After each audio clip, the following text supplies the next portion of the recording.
Hi friends, আজকে আমরা সবাই মিলে বেড়াতে গেছি। আমি আছি, আমার বান্ধবী আছে, বান্ধবীর মেয়ে আছে, আমার ছেলে আছে, তারপর ছেলের বন্ধু আছে। তো সবাই মিলে ভাবলাম একটু বেরিয়ে পড়লাম। আমরা এখন যাচ্ছি হলো রায়ঘাটে চলে এসেছি। এই যে গুনগুন হাত জোর করে মজা করছে। সবাই মিলে আমরা চলে এসেছি। ওই যে আমার ছেলে দাঁড়িয়ে আছে। আমার ভীষণ কাশি হয়েছে, এই জন্য খুব একটু কাশছিলাম, ঠান্ডা লেগেছে বড্ড। তো আমরা রায়ঘাটে একটুখানি দাঁড়ালাম, দাঁড়িয়ে একটু গঙ্গা, একটু চারিদিকটা তোমাদের দেখাচ্ছিলাম। ওরা ওদের মতন বকবক করছিল, সবাই দাঁড়িয়ে আছে। সত্যি দৃশ্যটা দেখতে সত্যি ভালো লাগে না? অনেক দিন পর একটু কোথাও বেরালাম। বহুদিন এরকম বেরানো হয় না। আগে তো খুব বেরাতাম, মজা করতাম, কিন্তু এখন আর বেরানোও হয় না আর মজা করাও হয় না। তো অনেকদিন পর সবাই মিলে ঠিক করলাম যে জগদ্ধাত্রী পুজোর তো লাস্ট দিন, চল আমরা বেরিয়ে আসি, যেন পুজো শেষ হয়ে গেলে আর কারোর সাথে দেখা সাক্ষাৎ হবে না। তোমাদের সঙ্গে একটু শেয়ার করছি ভিডিওটা, কারণ আমি ঘুরতে গেছি আর তোমরা দেখবে না, তা তো কি করে হয় বলো? তাই তোমাদেরকে দেখানোর জন্য আমি ভিডিওটা করেই ফেললাম। তো আমাদের ঘোরাও হলো, ভিডিও হলো, আর তোমাদেরকে দেখানো হলো, তাই না? তোমাদের যদি দেখাতে না পারি তাহলে তোমাদের সাথে বন্ধুত্ব কী করে করবো? এবার চলে আসছি এই একটু ভেতর দিকে একটু মন্দির আছে। চলো তোমাদেরকে দেখিয়ে দিই মন্দির। আমি হঠাৎ করে হাঁটতে ওদিকটা গেছি, আমি কিন্তু জানতাম না ওখানে মন্দির আছে। তো আমি গিয়ে দেখলাম, হঠাৎ করে আমার চোখটা পড়ে গেল। তো ভগবানকে দেখবো আর ভিডিও করবো না, তা তো হয় না বলো? চলো তোমরা একটুখানি দেখে নাও চারিদিকের দৃশ্যটা, তোমাদেরকে দেখাচ্ছি। ওরা বাইরে যাচ্ছে, আমি এটা দিয়ে যাচ্ছি। কিন্তু ভীষণ ইচ্ছা করছিল এই স্লিপগুলো দেখে স্লিপ খাওয়ার, কিন্তু হাত দিয়ে দেখলাম খুব খসখসে।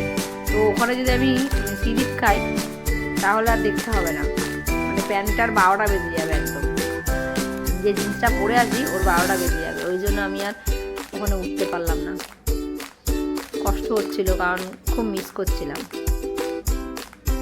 চলো দেখো যে আমি সব ভগবানদের ছবি যে তুলেছি। মনে হচ্ছে ওখানে শিব ঠাকুরই ছিল। তো আমি তো ভিডিও করার সময় করেছিলাম, একবার দেখিয়ে দিচ্ছি। হ্যাঁ, একদম আমি ঠিকই বলেছি। দেখো ওখানে গঙ্গার ঘাটে কে হয়তো কাজ করছে।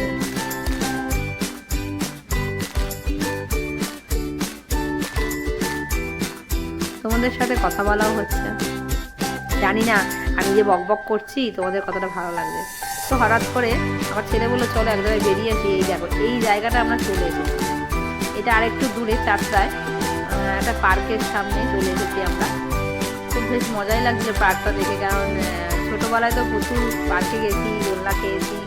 এখন তো বড়োবেলায় তো অ্যালাও করে না, কিন্তু এখানে এসে না ভীষণ মজা পেয়েছি। কেন বলো তো? এখানে না কেউ বারণ করার নেই, তুমি যা ইচ্ছা করতে পারো, কোনো বয়সের কোনো সীমাবদ্ধ বাধা নেই। তাই আমরা খুব মজা করছিলাম। তো এখনো পর্যন্ত দোলনায় আমি উঠিনি, আমি জাস্ট চারিদিকটা ভিডিও করছিলাম তোমাদেরকে দেখাবো বলে। এই যে আমার বান্ধবী চলে এসেছে, হাত দেখাচ্ছে। তোমরা দেখো চারিদিকটা, একটু জঙ্গলটাও তুলে ফেলেছি। এটা কিন্তু ওপার পাঁচিলের ওই পারে, আমি পাঁচিলের এপার থেকে ওপারটা ভিডিও করেছি।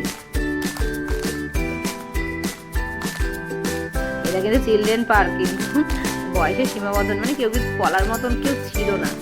তো আমারও ভালোই হলো, একটুখানি ছোটোবেলার দিনটা আবার ঘুরে পেলাম। কে ছাড়ে বলো? ছোটোবেলার দিন যদি ফিরে আসে কেউ ছাড়ে? দুষ্টু মিষ্টি দিন ছিল সেই দিনগুলো, তাই না?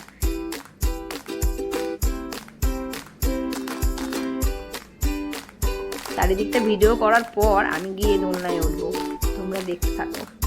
শুধু এই দোলনাটাই চড়তে পারিনি, আর সময় হয়নি, চলে এসেছি বাড়িতে।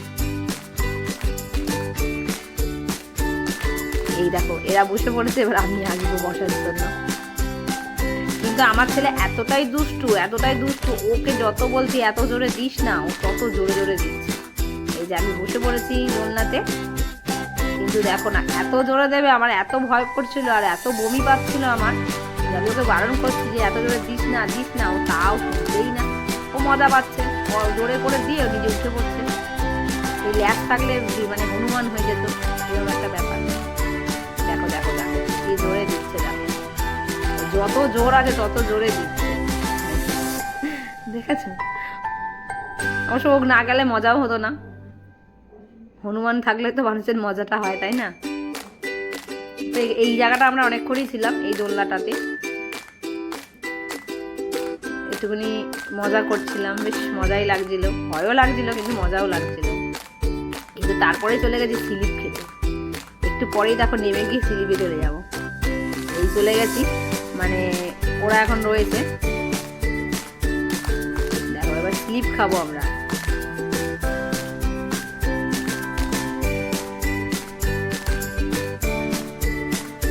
আমার বান্ধবী আবার মজা করে বলছে আমরা রাধাকৃষ্ণ হয়ে গেছি।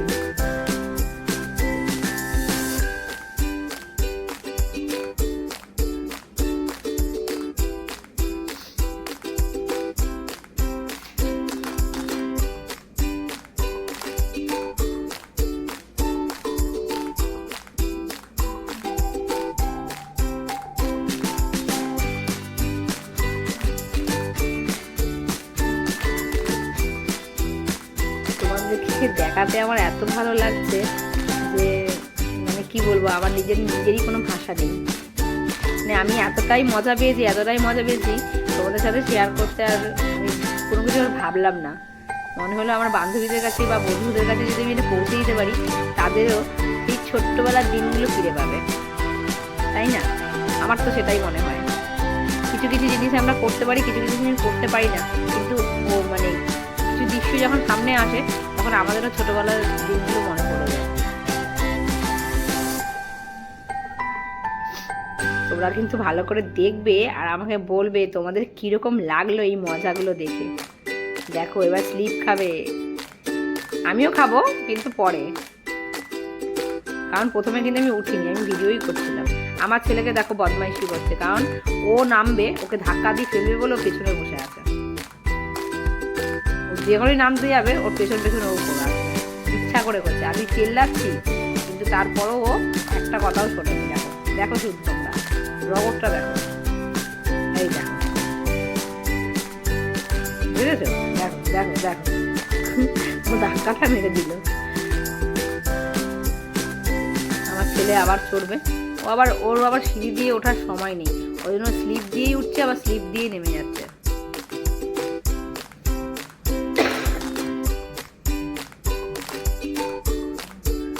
ভীষণ ঠান্ডা লেগেছে আমার উঠতে পারবে না, এবার এটা দিয়ে উঠবে।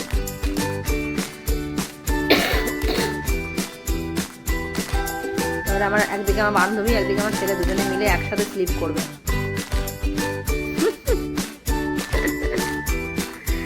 সত্যি এই দিনটা যে ফিরে পেয়েছি শুধুমাত্র আমার ছেলের জন্য, কারণ ও না নিয়ে আসলে আমি জানতামই না যে এখানে মানে ঢুকতে পারবো বা আমরা করতে পারবো, ঠিক আছে? তো আমি জানতামই না, সত্যিই বলছি, না দোলনা চড়তে পারবো না লিফট করতে পারবো, কিছুই জানতাম না যেগুলো আমরা করতে পারবো, ঠিক আছে?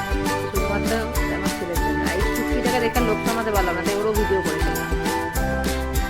গুড়গুড়িটা খুব সুন্দর করে স্লিপ করছিল, তাই ভাবলাম ও কেন বাদ যাবে। এই যে আমার ছেলে হনুমান নেমে পড়েছে, দেখো খুব মজা পাচ্ছে এসব করতে। এই যে আমি নেমে বললাম, আমি একবারই গেছি, বারবার যাইনি, একবারই খেয়েছি। এরাই করছিল, আমি ভিডিও করছিলাম।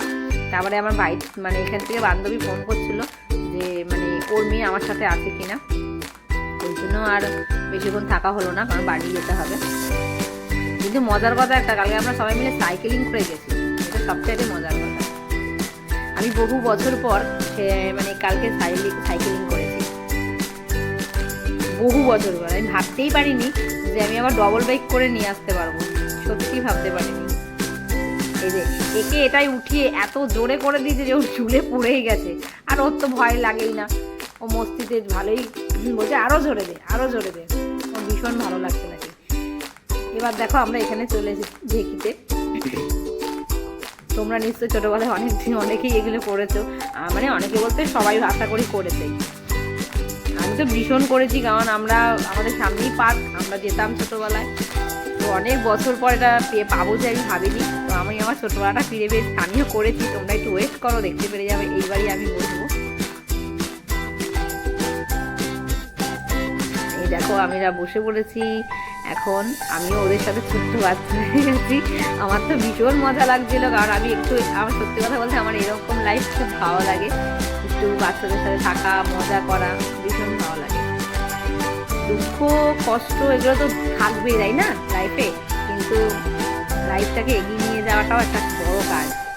তো এরকমভাবে যদি কিছু সময় আমাদের বার করা যায়, কিন্তু খুব সুন্দর হয় জীবনটা, তাই না? তো আমি তো যেতে পেরেছি, বন্ধুরা তোমরা যারা যেতে পারো